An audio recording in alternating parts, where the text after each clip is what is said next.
Hello everyone and welcome back to Tactics Board. Norwich City's Philippe Clement era is well underway, but they're still looking for their first victory under the Belgian. Narrowly denied it against Oxford United on Tuesday night, but they've got another opportunity to get a victory at Carrow Road for the first time this season when they take on QPR tomorrow. So here on Tactics Board, I'm going to look at the team that I think Clemon will choose for the game. Then we're going to have a closer look at QPR, what they might offer, what the game might look like as a result. And then I'm going to come on to the differences that I've noticed from Liam Manning and how he set the team up to Clemon and the changes that have already been seen in his Norwich team. But we'll start with that predicted 11. So here's the team that I think Clemon will choose for tomorrow's game.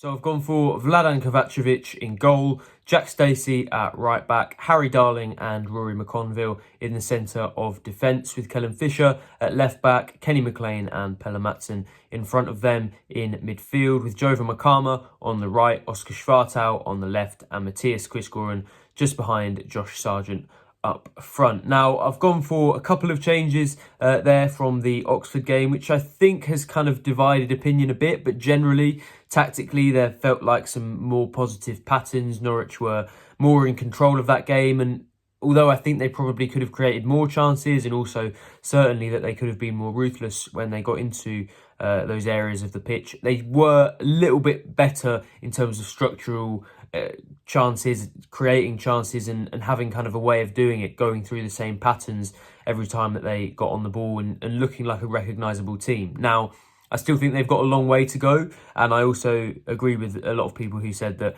you know, it's celebrating a draw with a kind of relegation rival isn't necessarily fair, or that's maybe not necessarily what the position that Norwich should be in. But I still think there were improvements when you consider the run that they've been on, the fact that they hadn't picked up a point at Carrow Road yet this season, and the fact that they'd just come from a 4-1 defeat at Birmingham, where they were certainly second best. And I think there were a few changes in there, and it did look a little bit better, but I still think there'll be a couple of changes to the team. One of them is in midfield, and it looks like being forced. Now, I am speaking before the press conference that happens around lunchtime today, but you know, so we don't really know for sure, but it looks like Mirko Topic is likely to have joined that lengthy Norwich City injury list. He, of course, limped off during that Oxford game and came out of midfield. He started both of the games under Clemon so far, so it feels like there will probably have to be a change there. And with those options, I think if you gave Norwich fans the chance to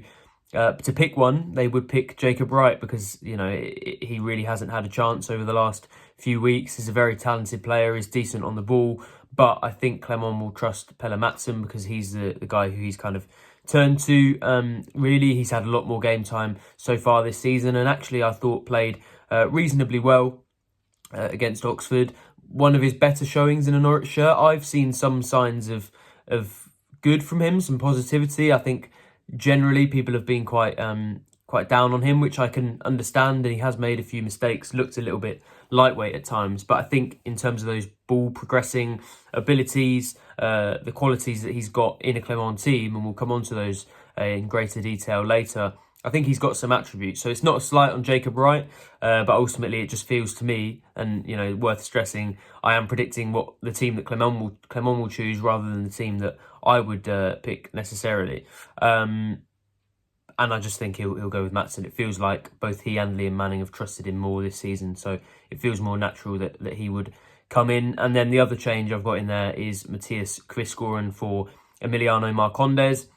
I don't know if there's still a kind of fitness element around Quiscoren. I was a little bit surprised when he came off at Birmingham, having scored the goal, having been one of Norwich's brighter sparks. But clearly Clement has been a fan of Marcondes in training. He said that he deserved a chance when I asked him why he took Quiscoren off in that Birmingham game, and then obviously he started him against Oxford. I think he was probably the main culprit of getting into those really good positions, which you have to give him credit for, but then maybe not really taking advantage. So I think he's done okay, and I think we've seen in various times, you know, during his time with the club, that he can produce some things sometimes, but I think Chris Scoren is honestly one of their better players, one of the few good pieces of business they did in the summer, and I think he should be starting as often as possible, really. So assuming, he's fit and ready to go after a short cameo against Oxford, it feels natural that he would come in just behind Josh Sargent, and I think the rest of the team kind of speaks for itself. I think, although, as I said,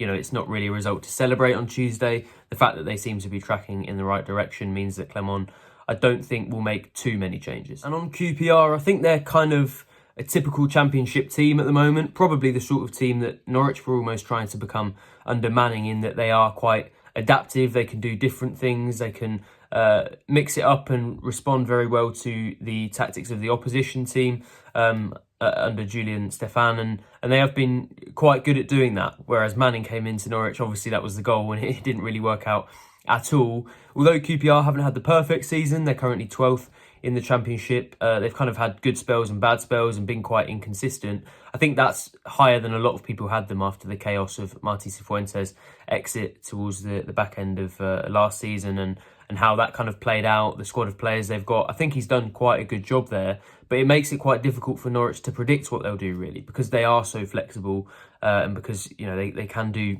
different things. They don't really have a recognisable style or a particularly ideological approach. So I think coming to Norwich, who have struggled to break defences down at times, have made mistakes at the back, they may well sit in and kind of drop deep. But again, you don't really know what they're going to do. One thing you can be sure of, or you can be sure of a lot of the time, is defensive errors. They do seem to be making basic errors, and even though they've got good structure, they're set up well, they can give away goals. So in that sense, that again marries up to what we've seen from the Championship so far this season. Very fine margins based on moments of individual brilliance or errors.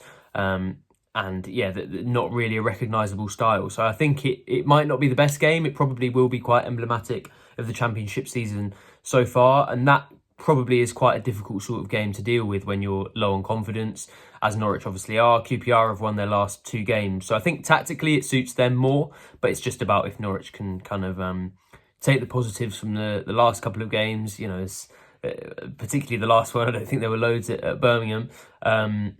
And make the most of those and impose themselves on the game, because if they don't, I think QPR will find a way to hurt them with that tactical flexibility. Finally, I wanted to discuss the changes that there have been from Clement's arrival and the tactical things that he's done to make them look different to how they were set up under Liam Manning. I always find that an interesting thing to look at in the first couple of games, how they actually look different, what tangibly they've done differently, and what the new head coach has changed. I think there are some things that we predicted it would look like from Clement's time at other clubs and how that's gone. There are a couple of other things that I think he'll want working on that maybe don't look quite the way that he's done them at other clubs. But to start with the stuff that looks the same, one thing Norwich have changed when they build up is having the double pivot with the midfielders dropping deep to give the defenders options. Now that has helped in terms of progression up the pitch. I think particularly against Oxford, when I was talking about those patterns of play, how they were creating reliable chances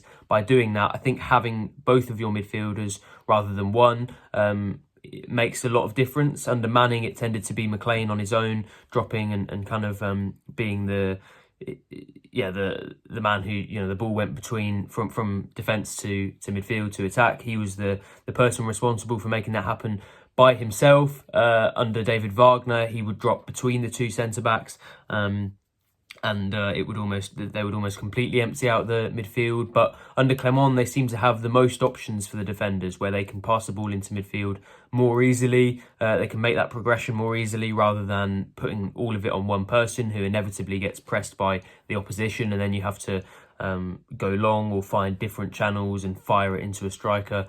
Josh Sargent obviously most of the time, and expect him to do something with it. I think them having 2 in there who drop deep to receive the ball has been quite helpful in terms of progressing the ball, and obviously then they have to go and add to the attack as well. It probably requires extra levels of fitness which maybe is the problem when you look at this group. But I think so far it's worked quite well, and that's another change actually that I've noticed in that midfield is Mirko Topic and his role, which ultimately you have to assume somebody else will take on if he is injured for this game.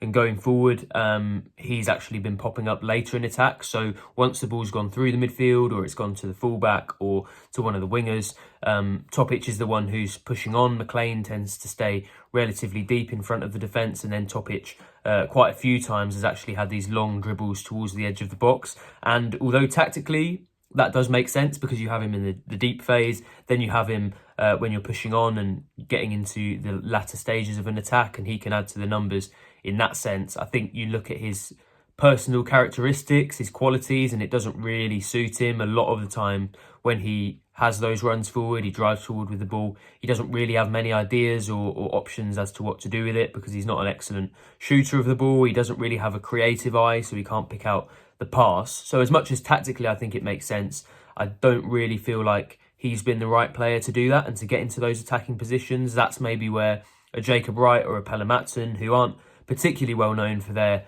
goal scoring but probably have more of a creative eye than Topic, could contribute in that sense. I think if it was me personally and I had a McLean and Topic axis, I would want McLean to push on because he has played further forward in his career, used to score quite a few goals and contribute assists and things like that. But that's the way that Clemon has done it, and it has certainly resembled his other teams, and I think that's been an interesting theme. And then just finally, the thing that I think looks quite different to his other teams, and ultimately this takes time with every team and every head coach, so I would be surprised if it was looking great already, but the pressing hasn't really been quite as high and as intense and as aggressive as the other teams that he's worked with, and that might again be a fitness element. But sometimes it almost feels like high pressing is a myth at Norwich City because you get all these coaches coming in and there's talk of high pressing: Daniel Farke, Dean Smith, David Wagner, Johannes Torup, Liam Manning, now Clemon, and all of them I think have spoken about high pressing, aggressive football with and without the ball, and it's been rare that it's been seen at Carrow Road, to be honest. I think Clemon will want to do that, but right now it doesn't seem that the players are ready to do that, having not really committed to it so much under Liam Manning. I think it's something that they can do better, and actually around that sort of West Brom Ipswich game, those games earlier on in the season, I thought they were showing good signs of a team who maybe would be able to do that, but then it seems to drop off after that time, and maybe with the fitness work that Clemon is doing, he'll be able to introduce that before long. But those are some of the themes that I've seen since he's arrived at the club, and it'll be interesting to see which of them kind of show themselves again against QPR, and if they can finally be successful in picking up a home win this season. Of course, we'll have every kick covered across our channels, so go to pinkun.com/subscribe if you haven't already. We've got a deal on at the moment, so it's the best time to go and subscribe. Thank you very much for joining me on Tactics Board, and I'll see you for the next one.